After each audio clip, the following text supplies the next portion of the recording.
Hi, I'm Lou with another episode of My Car Story. And today, well, I'm here with John. John, what's your last name? Kaufhold. Kaufhold, and you've just recently sold a car, but this was the original owner. That's correct. Yes. What year, make, and model is this one? So this is 1969 Plymouth Road Runner. VIN number RM21 J9G264830. So this car is a member of your family, and you finally said it was time to give it to some other caretakers. Yes. So from the original owner, our second owners are with us, and this car is a 100% survivor. Yes. So did you store it, or what was the story behind how it stayed this nice so long? Okay. I bought it in 1969. I ordered it in. It's an ordered car, so it has very limited accessories on it. The only thing I put on it was the AM/FM radio. Everything else that was stock, wanted everything to go to the performance side of the car. So I had a 67 fastback Charger, and it was a great car, but I was in a wreck with it, and after they got finished repairing it, they never could get the squeaks out of it. So I decided to get rid of the Charger. And right about 1969, I saw Chrysler had a brochure for the satellite series, and the Road Runner was one of them. Yes. And I looked at that and I thought, I want that car. So I went to the Westwood Chrysler dealership in Cincinnati, Ohio, and I said, I want to order in a car, and it's got specific things I want on it. And they said, we've got an orange in here with a checkerboard. I'm just going to go this way because the wind's a little better. Go ahead. We have a orange Road Runner automatic with the checkerboard decals on the hood. No, that's not going to do it for me. It doesn't meet my requirements. So I ordered the thing on 4/26/1969, and it arrived about 5/19/69. About, yeah. At 6 in the afternoon. Yeah, you're exactly right. Okay. So you're a stickler for the details. When the thing came in, the salesman was excited. He was excited. He hadn't seen one. So he said, let me take you around the block to show you what this thing can do. Okay, go for it. It was only going to be a 5-minute stint, so I said, okay, go for it.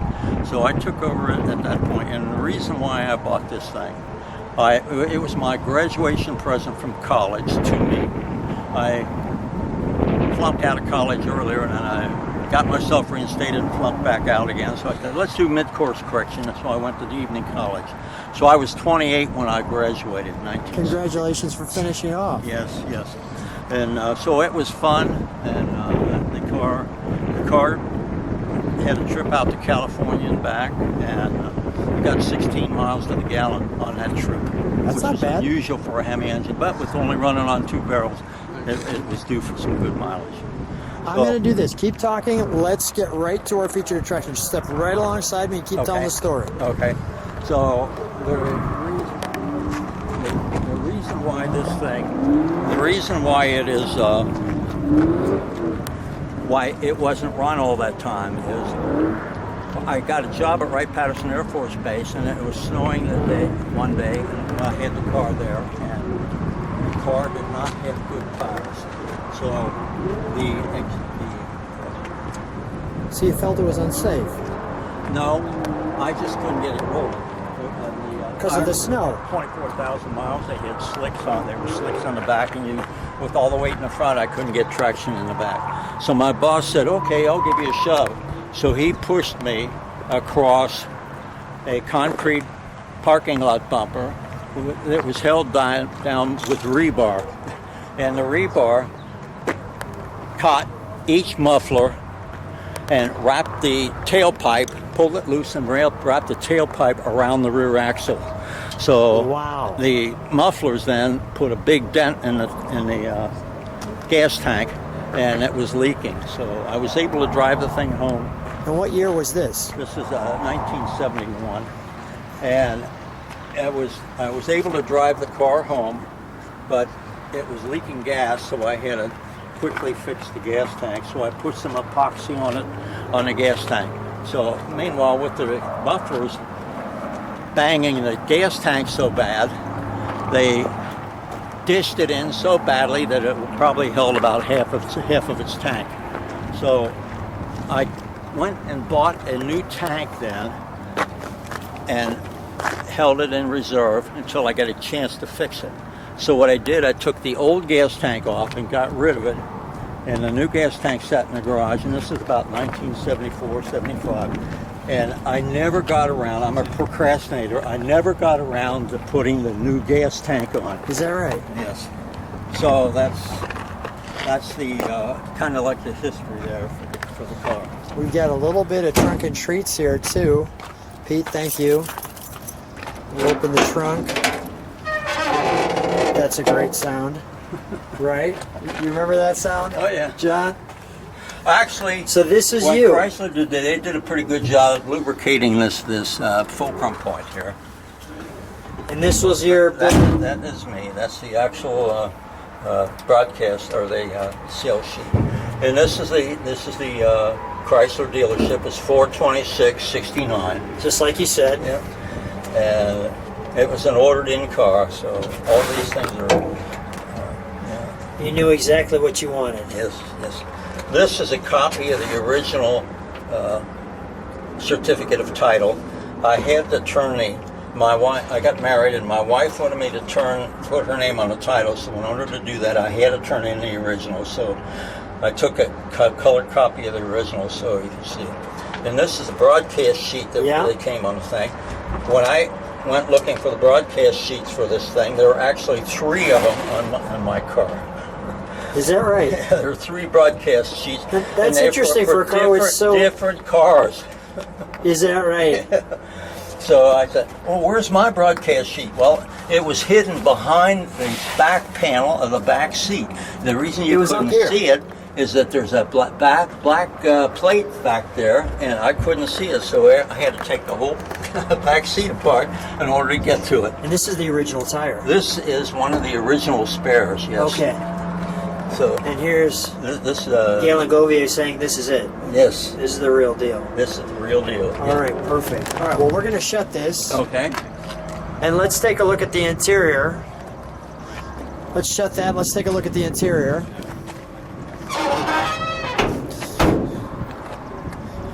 John, tell me about this side. What happened here? Well, I was back at that time. Were you racing this? No. Okay, no, all right. No. Were you rubbing some people? Like... No, what happened there was I was at a party with all my relatives, and the kids wanted to go for a ride in it. So I took them for a ride, and I took them down a park. Well, that park had a curving road to the side, and there was a pole that they used to mount the fence so that nobody would go in the park afterwards. Well, I kind of clipped that pole. So that's where that came. So a true accident. Yes. All right, that happens to all of us. Well, John, I mean, the floors, everything on this car is really, really nice. You got the hearse there. Well, George and Pete did a great job cleaning this thing up. I was able to give them a number of original or NOS parts that they could constantly use if they had to. The trunk deck had the dings in the back because when I was in California entering on a freeway, one of the drivers behind me failed to stop and nailed me. So at the same time I ordered the gas tank, I ordered the new trunk deck. So George gets a brand new trunk deck. There you go. Dated in 1970. Perfect. All right. Let's take a look under the hood. Okay. Now you will notice this is not a stock color for the valve covers. The original colors were black crackle finish, and after about 4 years the crackle finish was coming off.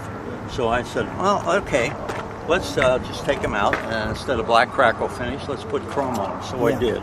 So, and at that same time, everybody was running around with bare aluminum manifolds. So I thought, okay, I'll get the Hemi orange paint off of that, and I'll have that so it'll look neat. Unbeknownst to me, little custom modification. Yes, That's the only modification that's been done on this thing. Everything else is right the way it was. Yes, everything else is Well, stock. Just go over here for a second. Or if it's not stock, George has all the original stock parts. I had to replace the windshield wiper motor. It went belly up. So when Galen Gobier came through, he noticed that it was dated 1970. I said, "Oh, I've got the original." So he took it, and took the original, and I gave it to him. And he said, "The code is underneath this purple sticker on this thing, and I'm not going to remove it." so he's pretty much straight that way. So how did you know when it was time? It was time because I wanted to get the thing on the road, and I took it out to a restoration shop in Cincinnati, which does pretty decent work. And they had a Chrysler guy there, and he went all through it. And it was going to cost about 16 grand to fix it the way it should be if you restore it. Now, Okay. I didn't have a 16 grand, and my wife said, "Well, maybe you should sell it." Well, I really don't want to sell it because it's my baby. Right. But I came to the conclusion that it's better to let somebody who's going to cherish the car like I do have it.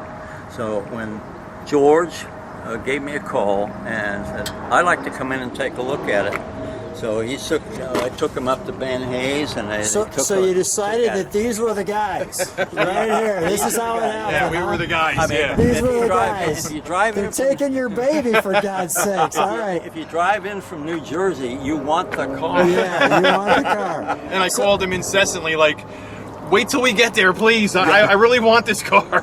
So George, you've got an interesting story with this, because share with us how this car kind of came to you. It didn't come to you right away. This was meant to happen. No, so... And Pete, you're co-owner. You guys co-own the car. Go ahead. So I get the print version of Hemmings Motor News, which, ironically, I was going to let my subscription lapse, and I wasn't going to renew it about 3-4 months ago. And for some reason, I just decided, well, let me renew my subscription. You never know. Right. I got my issue in the mail, and it came, and I didn't even bother looking at it. I put it on the table, and a week went by. And, usually good deals or a great car is not going to last to the week. So I finally looked at it, and I saw this in here, and I think I called you at like 9 o'clock at night. And there was no picture. There was no picture, but it was a pretty good description, and I talked to John, and he was telling me about it, and I'm like, well, look, I'm in New Jersey, so I'm not right around the corner, so, I need some time. And I was still kind of on the fence about driving all 12 hours to Cincinnati to go look at it. And it wasn't until my friend Pete decided, well, I'm going to go look at some Corvettes out there, so if you want to tag along, we'll just go look at this Hemi Road Runner while we're out there. And, I guess the rest is history. And now you're partners. The Corvette was a bust. The Corvette was Corvette was a garbage. bust, but it looks like it worked out okay. Well, let's fire it up. Who's got the keys for it?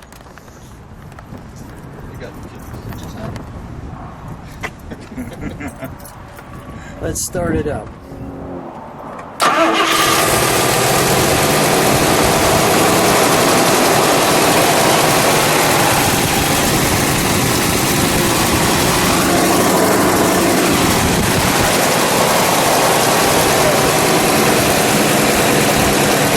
I'll listen to it idle. Can we step on the brakes for a moment? Perfect.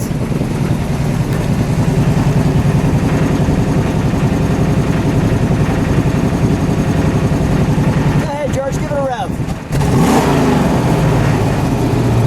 One more time.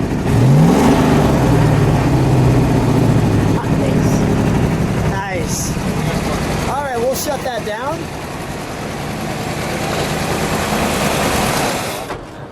All right, so John, come on back.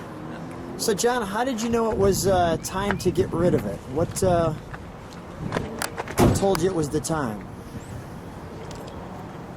I took the thing to the restoration shop, and they did an evaluation on the thing, and then they said, well, to get this thing working to where you could just drive it, it would be $16,000. And I didn't have $16,000. And I thought, well, I really don't want to pay that kind of money, and yet I was between a rock and a hard place. Yeah. Well, let's let somebody who can appreciate this car buy it or offer it. So I put it in Hemmings and Stay right there. Gentlemen, your cue here. He just put it in Hemmings. So when you put it in Hemmings, here comes these two guys. Right here, George and Pete. Now, Pete, you're both from New Jersey, so this wasn't a quick roll. Pete's looking for a Corvette. Go ahead, George. Tell the story about how this car fell into your lap. So I was looking at my issue of Hemmings Motor News, which had sat on my table for a week at least. Yes. And it was late at night, and I saw this ad for Hemi original owner Hemi Road Runner, and I called the gentleman, and it turned out to be John. And it was and no picture. no picture. And just from his description, I was really intrigued by the car, especially a one-owner Hemi Road Runner.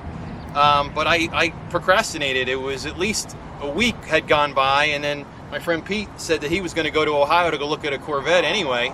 So it's a 12-hour ride from New Jersey. So I said, let's take a ride. You know, you never know. And just going by John's description, no pictures, we drove all the way to Cincinnati, Ohio, and pleasantly surprised when we got there. It was actually better than John described it as. We were thrilled to see it. So you guys are co-owners of the new car. Correct. John, how do you feel about the new guys? Oh, I think it's great. One of the things I'd like to say about that Hemmings ad, though, I sent it to Hemmings a month before that, and I was waiting for them to put it in Hemmings. And then I got a call from one of the Hemmings girls. They said, we were working remote and your ad got lost.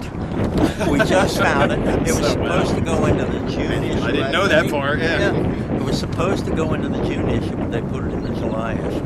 Or vice versa. It was supposed to go into May and they put it in June or something. It must have been meant to be then. Yeah, I can only imagine it. Yeah. Some kind of crazy circumstances who brought this together. That is great. Well, guys, first of all, thanks so much for being on the channel. Great story. Pete and George, congratulations. John, so glad that you found the right caretakers. Guys, thanks for being in my car story. Okay. Thank you for having us in it. My pleasure.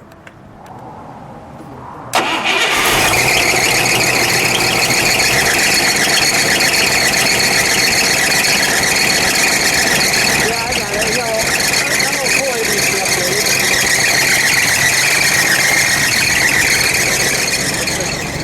Got that early Chrysler squeak. Can you step on the brakes, George? Nice.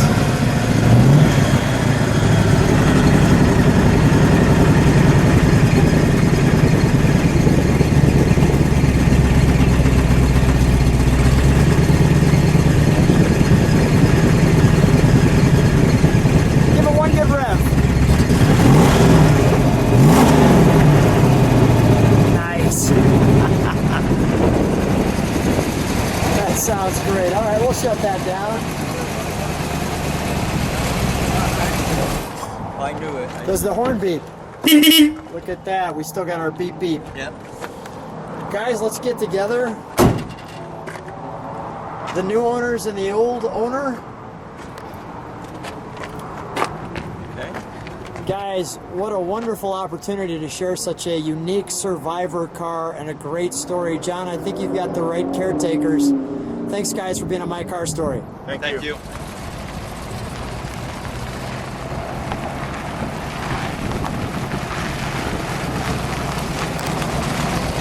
Bye, John.